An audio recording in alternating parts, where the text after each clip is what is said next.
Welcome to Worcester, Massachusetts, the second most populated city in New England, otherwise known as the heart of the Commonwealth. Since the turn of the 19th century, Worcester began manufacturing in innovative factories producing a number of products to sell regionally, with increased production happening after the opening of the Blackstone Canal in 1829, turning it into a hub and major center for transportation industry. Now, we must improve Worcester by cleaning remnants of contamination left by previous industry to create a healthier and safer city. Since the origin of the Brownfield program in Massachusetts, hundreds of thousands of historic and current industrial, residential, commercial, or otherwise active properties across the country have been found to be contaminated. Unfortunately, many owners have abandoned these sites due to fear of unknown contamination conditions or financial barriers to cleanup. Chapter 21E of Massachusetts General Law states its own action plan for brownfield sites in the state, known as the Massachusetts Contingency Plan, or the MCP. The MCP authorizes the Massachusetts Department of Environmental Protection, or the MassDEP, to regulate identification, evaluation, and cleaning procedures for contaminated sites. However, the MassDEP's role is only to provide assistance to the cleanup process itself.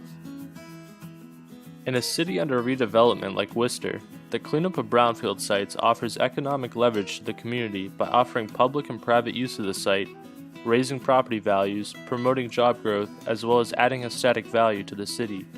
Additionally, successful cleanup of brownfields mitigates risk to public health and the environment. Here, we are profiling the Fidelity Bank Worcester Ice Center on 112 Harding Street.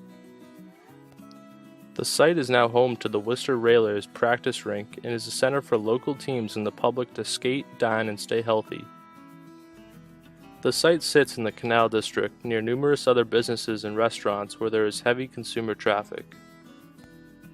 After the 1930s, the Pressmit Corporation produced textile and metal products on the site for fabrication and structural parts manufacturing until 2007 when the complex was abandoned.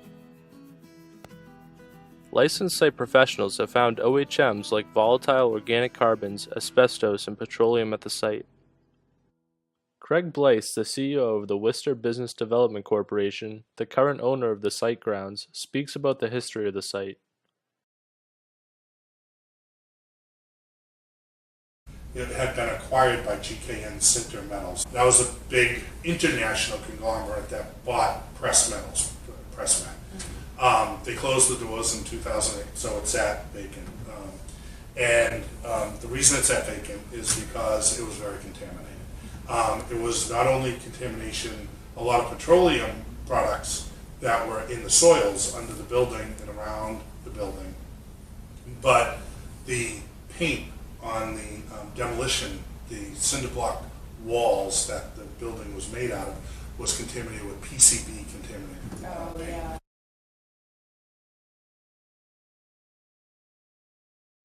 The property was left for sale for a long time with only a few offers, but after reviewing Phase 1 and 2 documents explaining the contamination present, many offers disappeared. Worcester Business Development Corporation bought the foundation of the property for only $1 and began negotiating a cleanup plan right away. Mass Development, a financing agency, awarded the site $2 million to help assess and remediate the property. The site also received help from the Brownfields Cleanup Revolving Loan Fund grant from the City of Worcester. With help from grants, cleanup has been a success. Craig explains more about funding the cleanup and planning for redevelopment. We applied for a substantial Brownfields grant from Mass Development and a grant from the City of Worcester, and we took advantage of Brownfields tax credits that the state offered. We fronted those tax credits, the WBDC did, at risk that we might not get them or sell them. So we fronted them and we raised $3.5 million and we demolished the building, cleaned up the site, tore it down. And in the meantime, during that time, we were negotiating with an end user, the Worcester Sports Center, to construct the hockey rink. And we signed that agreement.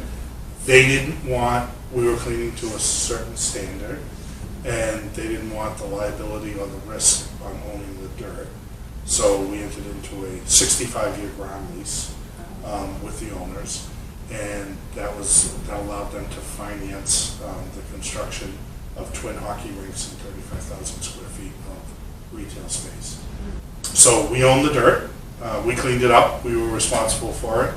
We capped it, and we put a vapor barrier down underneath the rink, and they then took it from there and built the foundation, the slabs, and built the rink on top of that. The facility generates substantial property taxes for Worcester and generates about $520,000 in wages for the city. The facility also serves food and has health improvement centers for the community to use. Furthermore, it draws about 20,000 people annually to hockey tournaments, making Worcester a more vibrant home. Craig highlights more benefits for us.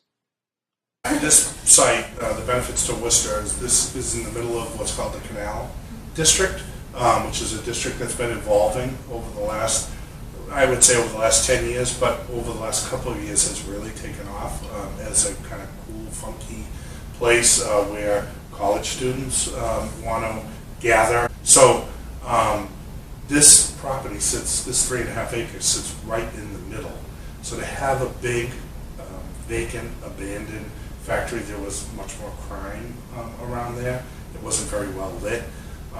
It really was an eyesore, and I think it brought down the other properties in the area. Now, with this all being redeveloped and with them bringing in youth hockey, pro hockey being practicing there, high school hockey, college hockey, and the retail, you start to see much more in terms of revitalization in the area. Thus, the Canal Lofts have been very successful, Mikado Restaurant. So you start to see small pockets of the Canal District starting to get redeveloped. The city is reinvesting some infrastructure money. They're going to be repaving Harding Street, making it two-way, which is going to be a big help. That's in front of the rink. And there's been upgrades to the streets. The parking lot got developed. There was an abandoned old high school that was there that was acquired and torn down. So you start to see much more activity.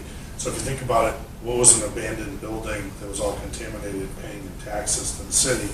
Now we have this vibrant $20 million facility paying full taxes to the city. So a lot of benefits to the city and to the youth who utilize it. The owners of the rink now run a Skate to Success program. So every fourth grade student has a field trip to the rink, every single one of them in the Worcester schools, and they get the opportunity to skate on the ice for free as part of the field trip. So a lot of great things have happened as a result of this.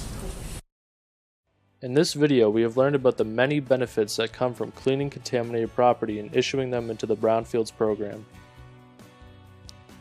With help from state and federal grants, loans, and tax credits, formerly abandoned property can be restored for healthy and economically lucrative use for the community. The new Fidelity Bank Worcester Ice Center is just one example of a successful brownfield cleanup. And of course, cleaning contamination here in Worcester is important for improving the environment.